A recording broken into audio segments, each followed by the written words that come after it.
পানি উপচে তলিয়েছে নিম্নাঞ্চল। কয়েকদিন ধরে পানিবন্দী দিন কাটছে অসহায় মানুষের।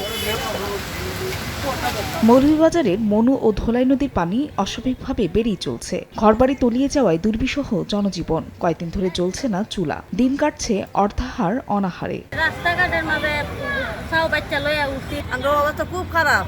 আমরা না খাওয়া না দাওয়া আমরা কিছু আমরা নাই।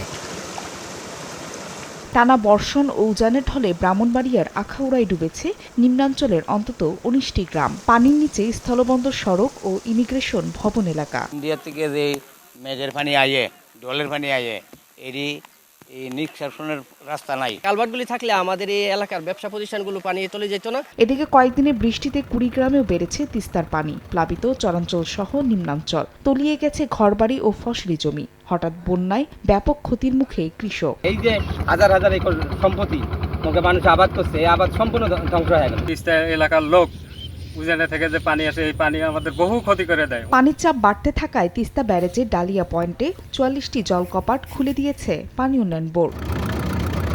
ফাহরিয়া ফারজানা, সময় সংবাদ।